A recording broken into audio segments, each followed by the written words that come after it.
E aí, pessoal que é fã de série, fã de Netflix, o vídeo de hoje é sobre o bebê Rena. Eu vou falar sobre a personagem Marta, que, nossa, o papel dela no seriado tá incrível, né? Eu achei que ela atuou super bem, ela conseguiu mostrar lados psicóticos dela, episódio depressivo, mas, opa, não vou ficar aí já fazendo spoiler do vídeo aqui. Eu vou falar então sobre a Marta, sobre o que acontece com ela, qual é o transtorno mental que a Marta apresenta, porque de fato há um transtorno mental e é isso que eu gostaria que vocês reconhecessem. Só que para isso, eu vou fazer vocês seguirem toda uma linha de raciocínio para entenderem aonde é que a gente chegou nesse transtorno psiquiátrico. Então, para você que quer saber sobre transtorno bipolar, sobre transtorno esquizoafetivo e sobre transtorno de personalidade borderline, o vídeo de hoje vai te ajudar muito a entender mais. Então vamos lá. A Marta, a primeira coisa que a gente tem que fazer é entender se o que a Marta tá pensando sobre o Donnie, aquele relacionamento que eles têm, se isso parece estar dentro da realidade ou fora da realidade. Para mim, que tá analisando o filme, me parece, quer dizer, eu tenho convicção, né, tenho certeza que ela estava delirante, que ela tinha uma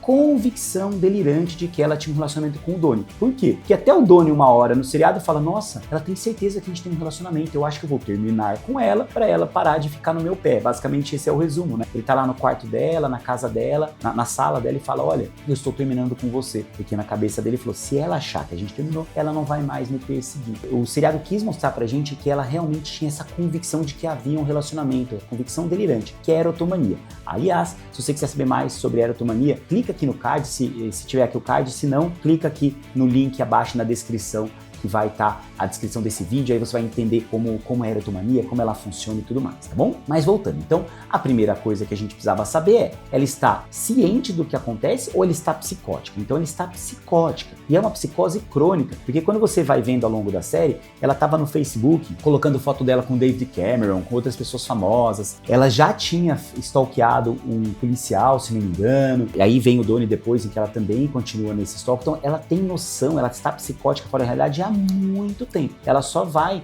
mudando a pessoa que ela vai stalkeando, certo? E dentro desse stalk ela tem a certeza de que há um relacionamento. Então, está psicótica há vários anos, se não me engano há cerca de 9 anos, pelo que o seriado deixa entender ali. Como ela está fora da realidade, a primeira suposição que muita gente falou, eu vi até outras pessoas falando: eu acho que ela é borderline. Por ela estar psicótica, não dá para falar naquele momento que ela tem um transtorno de personalidade borderline, porque o borderline, para você fechar um diagnóstico de um padrão persistente, crônico, de comportamento, que começa ali no início da fase adulta, essa pessoa não pode ter um episódio de humor muito intenso naquele momento, nem pode ter um episódio psicótico. A gente precisa lidar com o episódio de humor, lidar com o episódio psicótico, para então você chegar e falar assim: olha, de fato, sem essas características, ela realmente tem um padrão que parece ser do borderline. E o borderline é aquela pessoa que sente um vazio existencial, uma sensação crônica de abandono, uma carência afetiva, instabilidade no relacionamento, distorção de autoimagem, sintomas muitas vezes ansiosos e depressivos. Ela tem algumas das características, só que como ela tá em vigência desse episódio, você não fala. Então o borderline a gente exclui.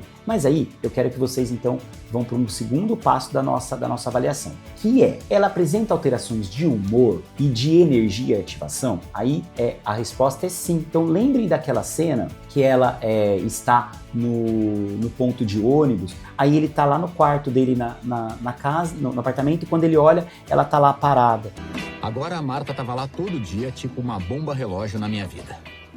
Naquele frio, naquele gelado, e ele chega perto dela, começa a conversar, ela mal olha no olho dele, ela tá com um olhar muito vago, muito distante, a expressão facial dela tá basicamente imóvel, ela tá triste, o olho marejado de choro, quase não consegue falar. Você percebe que o pensamento dela, o corpo dela está muito lentificado, ela está num quadro quase de catatonia, que é esse estado de paralisação total que a pessoa tem mediante um transtorno mental.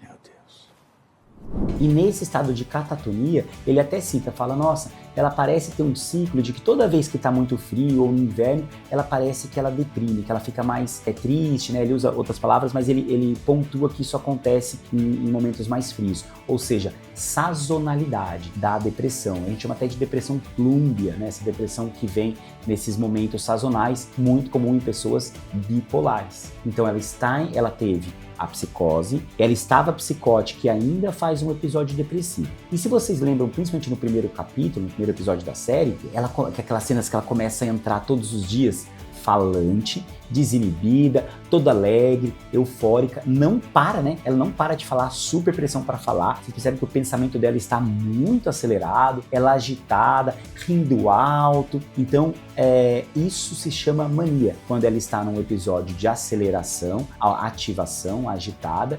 juntamente com um estado de euforia, grandeza, humor exaltado, pressão para falar, a aceleração. E aí, junto com isso, você percebe que há uma diminuição da necessidade de sono. Como que a gente sabe sobre o sono dela?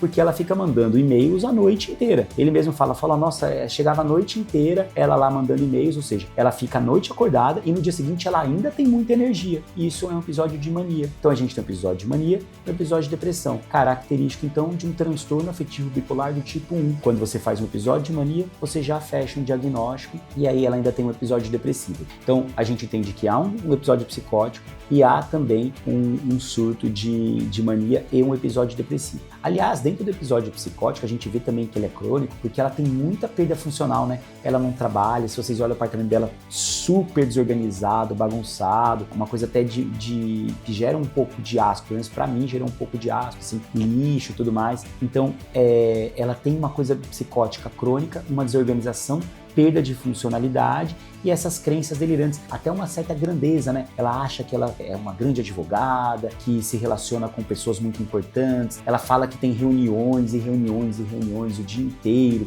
com grandes pessoas, com o primeiro-ministro da Inglaterra, tudo mais, sendo que isso não é real, mas ela acredita que então é delirante. Então, a gente tem aí um possível transtorno bipolar, só que não dá para excluir um outro diagnóstico, que é o transtorno esquizoafetivo. Eu vou diferenciar um do outro para vocês, dar essa pincelada que vai ser importante até para um diagnóstico. Transtorno bipolar é quando você faz a mania, e se você faz a depressão também está dentro do transtorno bipolar. Mas tendo episódio de mania, já fecha transtorno bipolar do tipo 1. Salvo se ela faz episódio de mania, depressão depois, e ela melhora, não tem alteração de humor. Então, se ela tem um episódio de mania, depois ela fica bem, estabiliza do humor, e ela faz um quadro psicótico, sem nenhuma alteração de humor, sem depressão, sem mania, isso chama-se transtorno esquizoafetivo. Então, transtorno esquizoafetivo a pessoa ficou psicótica e depois ela ainda faz um episódio de humor. Só que o seriado não deixa claro pra gente se essa psicose que ela tá há 9 anos tendo, se essa psicose, ela em algum momento não houve essas alterações de humor, se ela deixou de ter depressão ou deixou de ter a mania